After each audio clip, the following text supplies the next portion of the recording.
광고에 말씀드린 것처럼 오늘 교회가 성령 주일로 섬기는 특별한 주일입니다. 사랑하는 성도님들, 성령님은 어떤 분이시고 성령님은 어떤 일을 하신 분이실까? 가장 기본적인 질문으로 다시 시작하게 됩니다. 우린 주로 한국교회는 성령님을 얘기할 때는 크게 두 가지로 많이들 얘기하시는 것 같아요. 성령님의 은사와 성령의 열매, 두 가지로 그렇게 분류해서 성령님을 얘기합니다. 그런데 오늘 말씀은 성령 하시는 일을 이렇게 요약해서 5절에 말씀하시죠. 성령으로 말미암아 하나님의 사랑이 우리 마음에 부은 바 됨이니. 여러 가지 생각할 수 있겠지만 성령님께서 주된 역할은 성삼일체의 신비 가운데 뭐냐면 우리로 하여금 하나님의 사랑을 실제적으로 체험하게 하시는 그 역할이 오늘 본문의 말씀은 성령님의 주된 역할이라고 말씀하십니다. 다시 한번 읽겠습니다. 성령으로 말미암아 하나님의 사랑이 우리의 마음에 부은 바 됨이니. 여기 부은 바 됨이란 표현은 실제적으로 우리의 경험이 되게 하신다, 그런 표현이기도 합니다.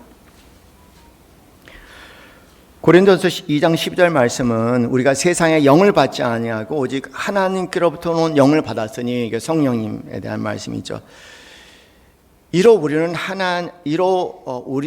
하여금 하나님께서 우리에게 은혜로 주신 것을 알게 하려 하심이라. 그러니까 성령께서는 하나님의 사랑, 하나님의 은혜로 우리에게 주신 것을 알게 하신다, 그렇게 말씀을 하십니다.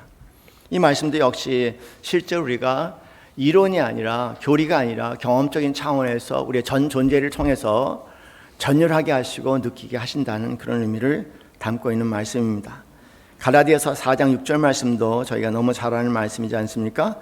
너희가 아들인 고로 하나님이 그 아들의 영을, 성령을 우리 마음 가운데 보내사 그 하나님을 우리가 아바, 아버지라 부르게 하신다 라는 표현을 쓰게 됩니다. 이 표현은 특별히 탕자의 비유에 잘 묘사가 되어 있는 것 같아요. 우리는 기독교를 흔히 이제 관계적이다 그렇게 얘기를 하지 않습니까? 이 관계적이라는 표현은 그런 의미입니다. 우리가 하나님 환영받는 것은 탕자의 비유에 나와 있는 것처럼 우리의 겉모습, 우리가 무엇을 하고 또 어떤 세상적인 위치를 가지고 그런 것이 아니라 그분과의 그 관계를 환영하신다는 거죠. 우리가 그분을 아바, 아버지라 부르는 그 자체를 하나님께서는 우리를 환대하시고 맞이하신다는 겁니다. 이 땅에 우리가 할 수 있는 다양한 것들이 있습니다, 하나님 안에. 그러나 그런 것들은 사실 본질적인 것보다도 비본질적인 것으로서 하나님은 우리의 관계를 환영하신다. 그 관계를 가능하게 하시는 분이 바로 성령님입니다. 그분을 아바, 아버지로 부르게 하시니까 그런 면에서 5절 말씀에 성령으로 말미암아 하나님의 사랑이 우리 마음에 부은 바 될 때 우리는 드디어 그분을 아바, 아버지라고 부르게 된다는 거죠. 에베소 3장 17절 19절 말씀에는 사랑에 대한 말씀하시면서 너희가 하나님의 사랑 가운데 뿌리가 박히고 터가 굳어져 능히 모든 성도와 함께 그 너비와 길이와 높이와 깊이가 어떠함을 깨달아 라는 말씀이 있습니다. 그리고 하나님의 모든 충만하신 것으로 너에게 충만하게 하기를 기도한다, 간구한다고 사도 바울이 에베소 성도들을 향해서 이야기하고 있습니다. 여기서 하나님의 사랑의 그 폭과 그리고 그 길이와 그 깊이와 높이를 알게 하시는 것은 성령님이시고요, 평생을 통해서 우리 자신을 알아가는 갈수록 그분을 우리를 향한 사랑과 은혜가 그 깊이와 그 폭과 높이와 길이가 어떤가를 더 깊이 깨닫게 하실 텐데, 그 역시 성령님이 하시는 일입니다. 우리가 살아가면서 조금이라도 자그만 감동을 느꼈다고 얘기합시다. 살아가면서 조그만 감동했는데 참 하나님이 나를 사랑하신다는 아니더라도 하나님이 나를 사랑하시는 것 같아 정도의 작은 감동에 있어도 오늘 본문 말씀에 따르면 그건 성령께서 하시는 일입니다.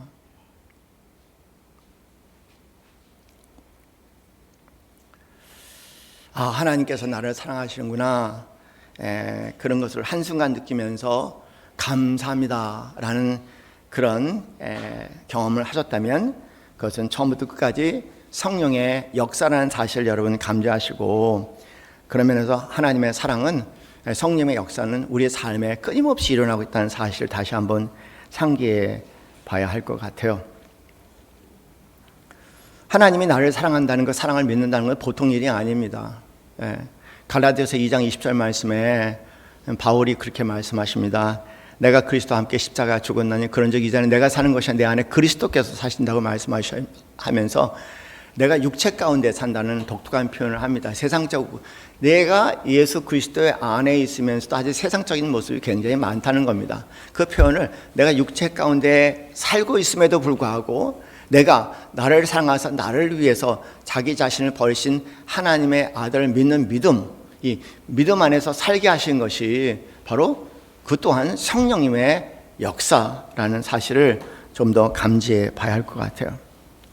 만일 내가 조금이라도 하나님의 사랑을 느끼고 하나님의 사랑 안에 머물면서 뭔가 그 감동이 우리로 하여금 자그마한 사랑의 몸짓을 하게 했다면 그 역시 나에게 강력하게 성령께서 역사하신다는 사실에 대해서 다시 한번 저희가 마음에 되새겨야 하겠죠. 레미제라블이 있습니다. 빅터 위거스는 유명한 레미제라블의 마지막 문장이죠. 그 마지막 문장은 이렇게 되어 있습니다. 다른 사람을 사랑하는 것은 하나님의 얼굴을 보는 것이다. 장발장이 한 얘기입니다. 그런데 이 구절은 자기의 삶을 돌아보면서 생을 마감하죠. 장발장이 레미제라블에서 생을 마감하면서 돌아보니까 두 사람이 있는 거예요. 뭐냐면 미구엘 신부라는 사람이 한 분 등장하고요.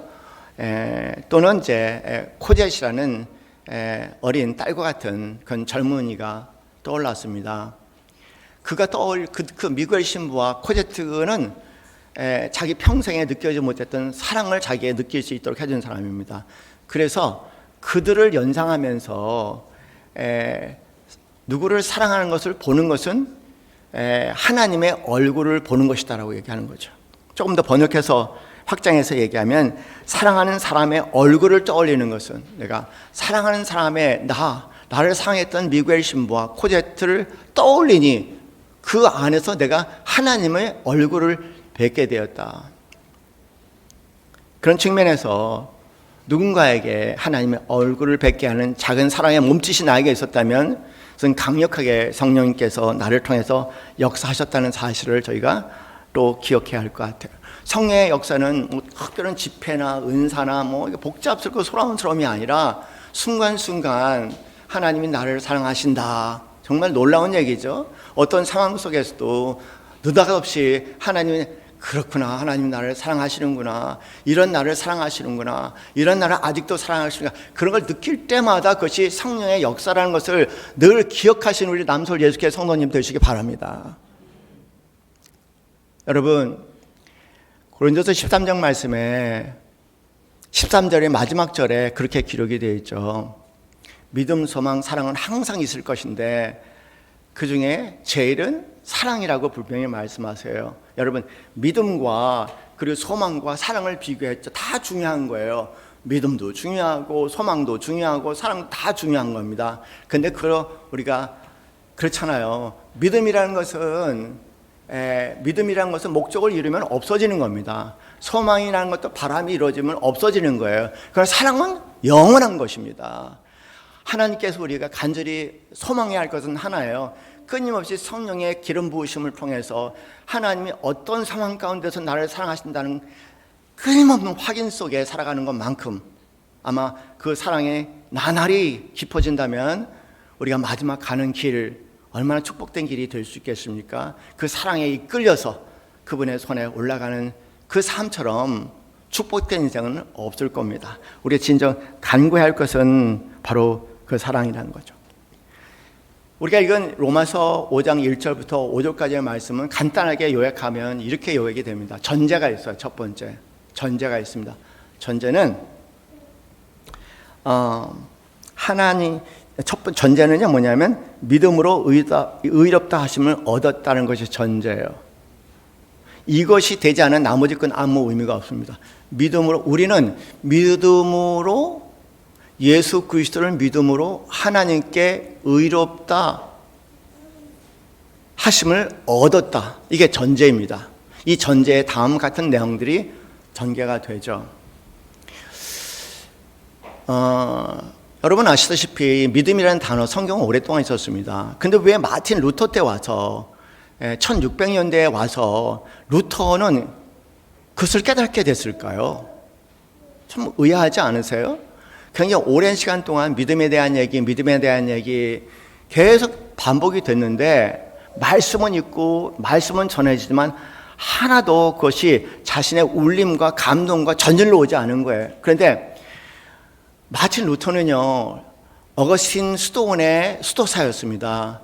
자기 수행을 통해서 하나님께 의롭다 하심을 느끼려고 굉장히 몸부림쳤던 사람입니다. 그런데 하나님께 수행을 통해 의롭다 하고 몸부림을 치면 칠수록 오히려 자기의 그렇지 않은 모습이 더 부각되는 겁니다. 의로워지려고 수행을 안 해본 사람은 몰라요. 그러나 의로워 보려고 아주 열심히 수행을 하면은 역설적으로, 저는 그것은 이제 의로움의 역설이라고 얘기하는데, 역설적으로 내가 의롭지 않은 사실을 발견하게 됩니다. 거기에 루터는 굉장한 공포감을 느꼈어요.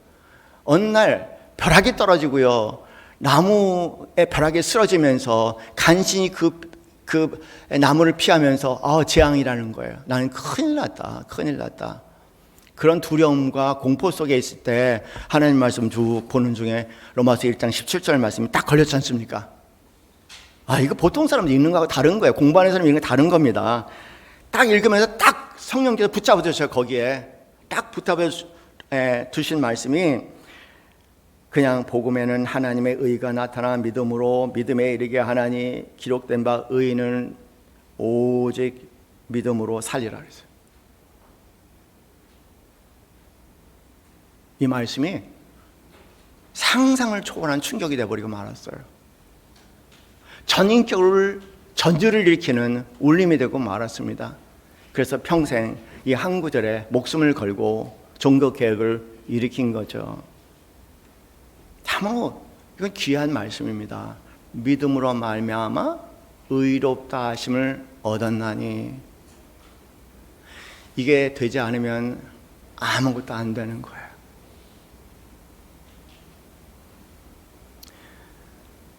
항상 처음으로 돌아가야 돼요. 항상 처음으로 돌아가야 됩니다. 예수님께서 말씀하신 것처럼 요한계시록에서 한 교회를 지칭해서 너희가 첫사랑을 잃었다고 말씀하시잖아요. 항상 처음으로 돌아가야 돼요. 죄송하지만 어느 소주병 이름처럼 처음으로. 그 처음은 바로 뭐냐면 믿음으로 말미암아 하나님께 인정을 받았다, 의롭다 하심을 받은 거예요. 이 의롭다 하시는 단어는 법정 단어지 않습니까? 영적인 단어가 아니에요. 법정 단어입니다.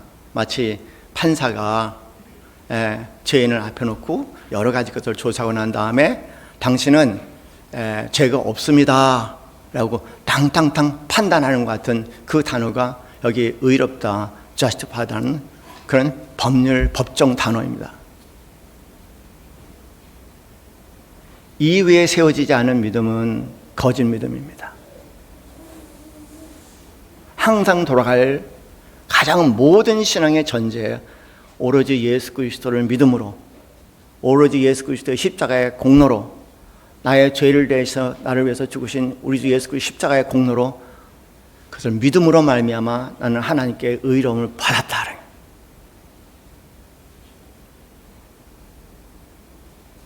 그리고 세 가지 결과에 대한 얘기를 합니다. 그 토대 위에 쓸 때, 그 반석 위에 쓸 때 세 가지 세워지는 집을 얘기합니다. 첫째, 이 은혜 안에 들어감을 얻었다. 이 단어 너무 이 은혜라는 이 은혜. 그냥 은혜라기보다 여러분 은혜라는 단어 이 은혜라는 특별한 의미를 가지고 있는 거예요. 이 은혜. 평생 기억했으면 좋겠어요. 이게 뭔가 이 은혜에 들어감을 얻었다. 믿음으로 말미암아 항상 서 있게 되는 내가 서 있게 되는 이 은혜에 들어감을 얻었다. 이 단어는 우리 모두 마음에 각인해야 할 것 같아요. 이 은혜. 평생 우리는 이 은혜를 알아가는 과정에 있는 사람들입니다. 내가 처음 경험했던 은혜가 아니라 우리는 평생 그 은혜가 무엇인지를 알아가는 이 은혜가 내가 서 있는 은혜가 무엇인지를 알아가는 과정에 있는 사람들이에요. 아마 이 은혜와 연결돼서 우리가 하나님을 마지막 순간에 만날 때 이 은혜의 분량이 무엇인지를 알게 되는데 아마 그때 우리가 한다면은 찬양을 드릴 이 Amazing Grace라는 단어 외에는 없는 거예요. 우리가 그리스도 산다는 것은 이 은혜 속에 살아가는 것이고 그리고 이 은혜를 나누는 삶입니다.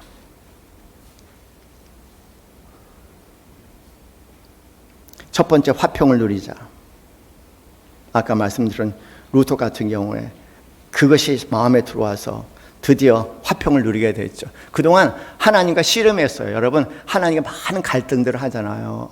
뭐 고민이 많아. 이런저런 생각. 내가 제대로 살고 있는지, 제대로 섬기고 있는지, 내 꼴이 뭔지, 올바로 살려고 애를 쓰는데 잘 안 되고, 내 안에 발견하는 여러 가지 부정적인 모습을 바라면서 고민하고, 갈등하고, 신음하고, 힘들어하고. 그런데 오직 의인은 믿음으로 살리라는 성령의 감동에 의해서 끝이 났어요. 이 단어 놓잖아요. 화평을 누리자. 뭐지? 당신이 누리시는 것처럼. 여러분, 어떤 상황 가운데서도 하나님과 화평을 누리는 여러분 되시기 바랍니다. 그 화평을 누리는 것이 우리가 이 은혜 속에 살아가는 삶이에요. 우리가 서 있는 이 은혜 속에 살아가는 삶입니다. 셋째, 이 말씀의 세 번째 기둥은 하나님 영광을 바라고 즐거워한다. 하나님 영광을 바라고 즐거워한다. 여러분 이제 여기 원어를 보면은요, 이 3절부터 이 2절부터요, 그리고 5절까지 소망이라는 단어가 3번 등장해요. 이 짧은 구절에 소망이라는 단어가 3번 등장하는데 여기 지금 하나님의 영광을 바라고 즐거워하느니란 이 표현이 원어로 정확하게 해석하면은 하나님의 그분의 영광의 그 소망을 즐거워한다. 그런 뜻이에요. 하나님의 그 영광의 소망을 즐기며 그런 얘기예요. 영어로는 rejoice in the hope of His glory라고 되어 있습니다. 그분의 영광의 소망을 즐긴다는 거예요. 그렇지, 그분의 영광의 소망은 뭘까? 저는 부분적으로 제가 병상에서 경험했던 경험에 늘 생각이 나. 이 단어가 떠오르면 하나님의 영광이 뭘까? 제가 병상에서 그런 환상 가운데 나를 있는 그대로, 정말 제 인생의 가장 밑바닥에 있는 나를 있는 그대로 다가오셔서 저를 환대하시고 사랑하시는 그 모든 광경, 이 모든 것들, 이 모든 체험들이 하나님의 영광에 뭔가 좀 근사한 근사치가 아닐까 생각해 보는 거예요. 왜냐하면 저는 이 땅에서 어디에서도 그런 사랑을 경험해 본 적이 없어요. 이 땅에서 누구한테도 무엇을 통해서도 그런 사랑과 환대, 그 은은하고 황홀한 그 하나님의 그 임재하심을 경험해 본 적이 없거든요. 그러니까 제가 하나님의 영광이라고 얘기한다면 그냥 그거보다 더 깊고 높고 넓고 길 수 있겠다. 뭐 그 정도 추측이지만 제가 추측할 수 있는 것은 그 정도입니다. 그것을, 그 희망을, 그런 하나님의 영광을, 뭐 영광이라는 것이 하나님의 사랑이죠. 하나님의 사랑이 완전히 드러나는 것을 우리는 영광이라고 얘기합니다. 하나님은 사랑이잖아요. 그러니까 하나님의 영광이 완전히 드러나서 그분의 사랑에 완전히 내가 안겨있는 상태로 들어가는 것을 영광이라고 얘기한다면 누가 그것을 바라지 않겠습니까? 그래서 바울 사도는 여기에 세 번째 뭐냐면 그분의 영광에 대한 소망을 즐기기 시작했다.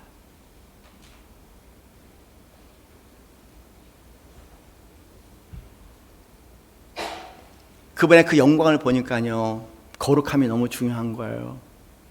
그 거룩한 사랑이 너무 중요한 거예요.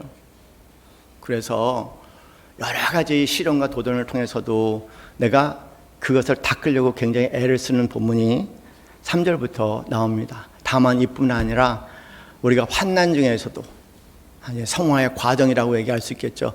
즐거워하나니 환난은 인내를, 인내는 연단은 연단을. 이 연단이라는 것은 그 성숙한 성품을 얘기합니다. 우리 성화된 모습이라고 얘기할 수 있죠. 성화된 성품을 얘기하는 거죠. 그 성화된 성품을 이제 이루는데 뜻밖의 연단은 소망을 이룬다고 얘기해요. 그렇게 하나님께 성숙된 성품, 그 성품이 소망을 이룬다고 얘기하는 겁니다. 그럼 우리 생각, 하나님의 성화된 성품이라고 얘기하면 그것이 끝이라고 얘기할 수 있는데 그것이 우리를 인도하는 것인데 소망을, 단어가 나와, 소망이라는 것은 우리를 소망으로 인도한다. 여러분, 성자는요 본인이 완전하기 때문에 성자가 아니죠.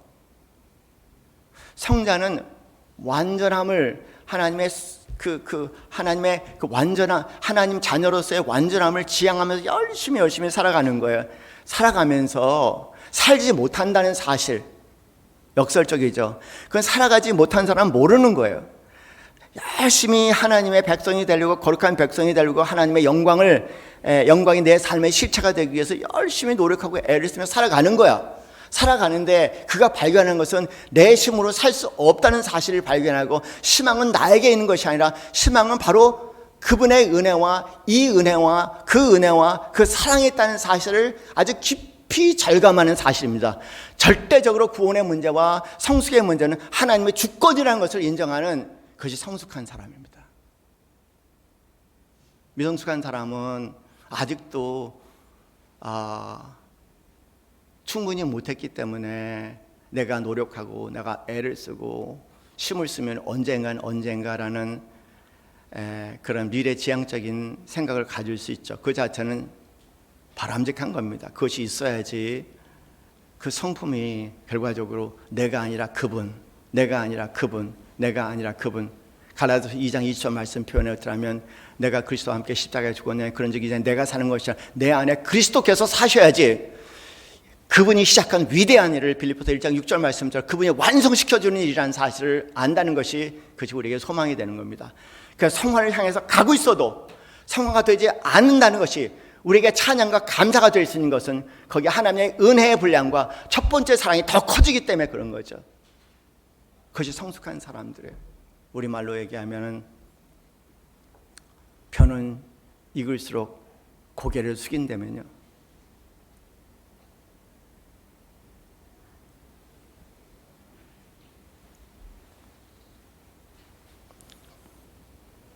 그런 면에서 우리가 다양한 형태로 하나님을 섬기고 하나님을 사랑하지만 실패는 없어요. 궁극적으로 하나님이 완성시키시는 것이기 때문에 그렇습니다.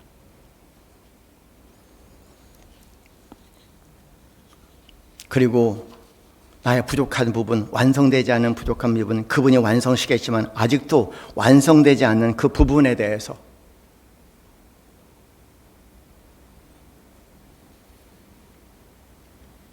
오늘 본문 말씀은 성령으로 말미암아 하나님의 사랑이 그 상황 가운데 부어주신다고 얘기해요. 부어주신다고.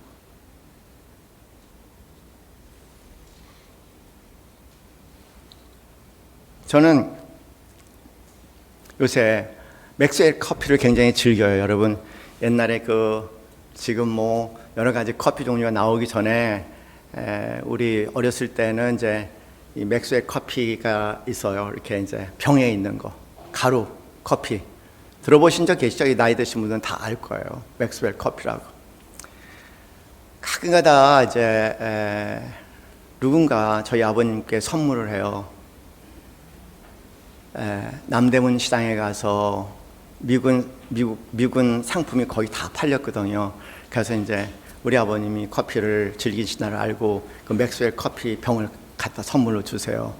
그럼 저 보거든요. 아, 맥스웰 커피구나. 저희 아버님 이제 그 맥스웰 커피를 받으시고 아, 고맙다 그러고 그 다음에 학교 갔다 오면 자취, 아무리 찾으려도 자취가 없어. 아주 깊이 감춰두셨어요. 그러다 어느 날 가끔 가다 꺼내서 맥스웰 커피 물에다 이렇게 탁 이렇게 요만한 수저에다 해서 타서 너무 맛있게 드시는 거예요. 그런데 나이가 드신 어느 분이 이제 윌라이프 하시는 분인데 우리 교회 분이 아니신데 베트남에 여행을 갔다가 옛날 그 맥스웰 커피를 가지고 오셨어요. 선물로 저한테. 근데 좀 그냥 옆에 놔두고요. 지금 이 시대에 그런 맥스웰 커피를 마시는 사람이 어디 있습니까? 그 외에도 다른 좋은 커피들이 있으니까 이렇게 하다가 어느 날 이거 내리고 하는 것도 귀찮아 갖고 그냥 빨리 타 먹겠다고 이제 그 맥스웰 커피를 제가 열었어요. 열어서 이제 이렇게 하는데 갑자기 그 생각이 나는 거예요. 저희 아버님이 그 맥스웰 커피를 얼마나 소중하게 생각하고 그 마실 때 너무 행복해 하셨던 모든 기억들이 떠오르는 거예요. 그러니까 전체는 지금 그 맥스웰 커피는 맥스웰 커피가 아니라 저희 아버님의 그 기억이 다 담겨야 되는 맥스웰 커피야. 그런데 제가 맥스웰 커피를 타면서 그거를 이렇게 마실 때 저희 아버님의 행복했던 얼굴이 다 떠올리면서 너무나 마음에 감동이 있고요. 너무나 맥스웰 커피가 맛있는 거예요. 그래서 지금 맥스웰 커피에 제가 중독이 됐습니다. 제가 이 말씀을 드리는 이유는 제가 저희 아버님의 맥스웰 커피의 그 장면을 잊을 수 없는 것처럼 그 행복한 장면을 잊을 수 없는 것처럼 그리고 제 맥스웰 커피를 마시는 영향을 미치는 것처럼 제가 병상에서 경험했던 하나님의 사랑의 임재하심은 잊을 수가 없는 거예요. 잊을 수가 없어요. 항상 떠올라요.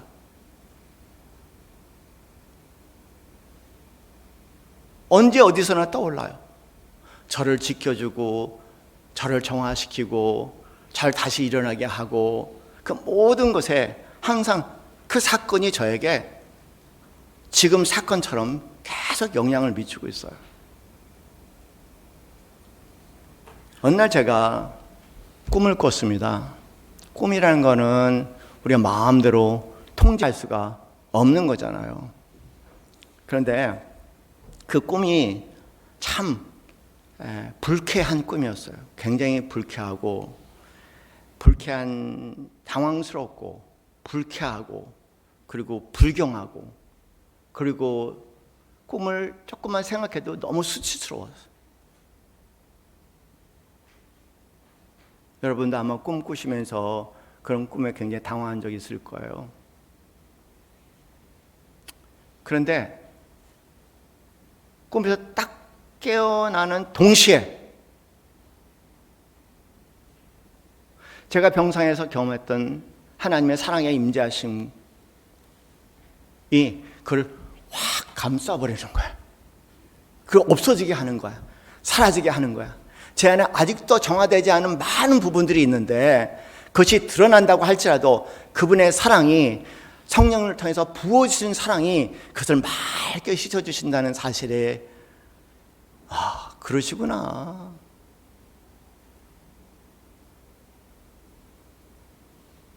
나의 의에 나의 행위에 주체를 둔다면 아마 꺼림직할 거예요. 그럴 수밖에 없습니다.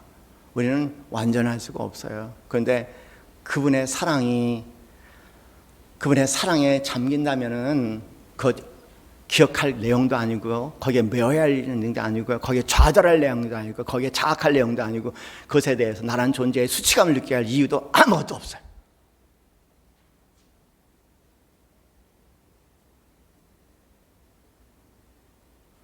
내가 아무리 하나님의 영광에 사로잡혀서 하나님의 그런 영광스러운 존재가 되려고 애를 쓴다는 것, 참 복스러운 시도죠. 그렇지만 그렇게 되지 못한다고 할지라도 여러분, 성령께서 하나님의 사랑을 부어주시면은 그런 부족하고 연약한 상황 가운데서도 할렐루야 찬양하시게 될 겁니다. 그것이 우리가 누리는 기쁨이에요. 성령님 하시는 하나님 하나입니다. 오로지 성령으로 말미암아 우리에게 하나님의 사랑을 부어주신다. 그것이 성령님의 역사입니다. 제가 일기를 보니까 그 꿈에 대한 일기에 이런 글들이 쓰여져 있더라고요. 꿈속에 나는 다시 무너졌다. 타락한 본능이 어둠 속에 나를 덮었다. 그러나 눈을 떴을 때 놀랍게도 나는 죄책감이 아니었다. 그분의 눈빛이었다. 평생에서 나를 감싸던 성부, 성자, 성령의 완전한 사랑이 여전히 그 자리에 계셨다. 나는 자유했다. 율법은 나를 정죄하지 않고 좌절감과 수치는 나를 삼키지 못했다. 성령은 나의 가장 어두운 순간에 은혜를 부으셨다. 나는 그 사랑 안에 벌거벗었고 그러나 부끄럽지 않았다. 내가 완전해서가 아니라 그분의 사랑이 온전해서였다. 이 사랑 나를 결코 수치스럽게 하지 않는 사랑, 이것이 우리의 소망이다. 죄보다 십자가 안에는 그분의 사랑과 은혜 속에 늘 화평하시며 나의 부족함과 연약함 속에 그분이 부어주시는 그 사랑에 더욱더 하나님을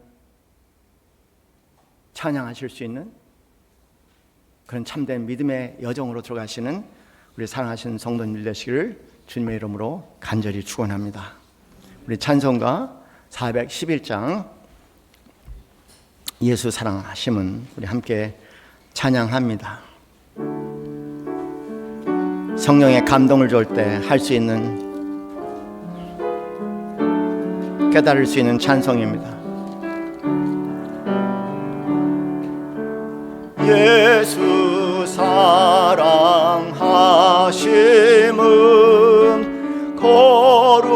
거룩하신 말일세. 우리들은 약하나 예수 권세만 도다. 날 사랑하심, 날 사랑하심, 날 사랑하심, 성경에 써있네. 나를 사랑하시고 나의 죄를 다시 쳐 하늘 문을 여시고 들어가게 하시네. 날 사랑하심, 날 사랑하심, 날 사랑하심, 성경에 써있네. 내가 연약할수록 더욱 귀히 여기사 높은 보좌 위에서 낮은 나를 보시네. 날 사랑하심, 날 사랑하심, 날 사랑하심, 성경에 써있네.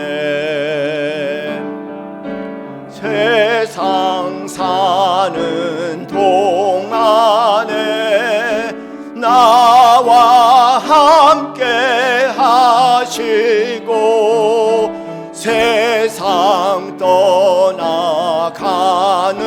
날 천국 가게 하소서. 나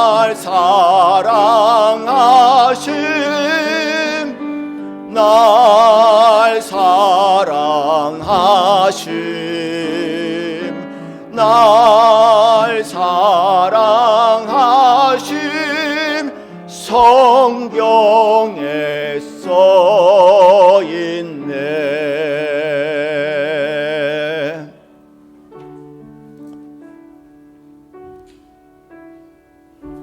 우리의 삶을 돌아보면 성령께서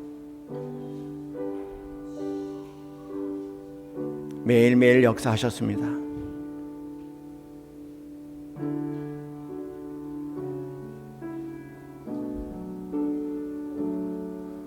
허락하신 것에 대한 감사의 마음, 사랑의 마음입니다. 하나님을 사랑하는 마음이 조금이라도 우리 마음에 허락되었다면 그것은 성령께서 하시는 일입니다.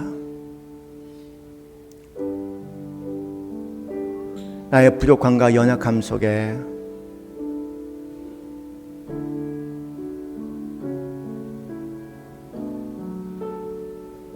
하나님의 은혜의 깊이와 높이와 폭과 길을 경험했다면 그 또한 성령으로 인한 하나님의 사랑을 경험한 것입니다.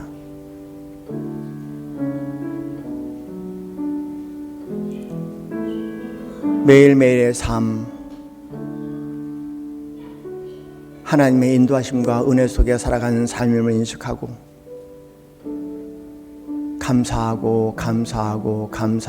감사했다면 그 순간순간 또한 성령께서 기름 부으셔서 하나님의 사랑을 우리 마음에 깊게 하셨기 때문입니다.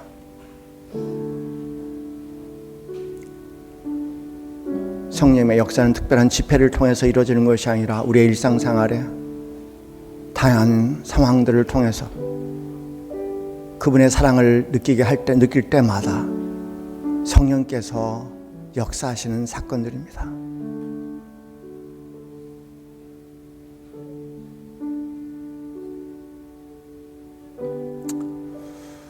하나님 아버지, 간절히 기도합니다. 무사람들이 얘기하는 능력 가운데 역사하시는 성령님이 아니고 매일매일 하나님의 사랑을 퍼주시는 성령의 역사가 가장 본질적인 것을 알게 하시고 매일매일의 삶 가운데 전하시고 퍼주시는 성령님의 손길을 감지하고 늘 무릎 꿇고 성령께 경배하며 찬양할 수 있는 일상의 삶이 될 수 있도록 인도하여 주시옵소서.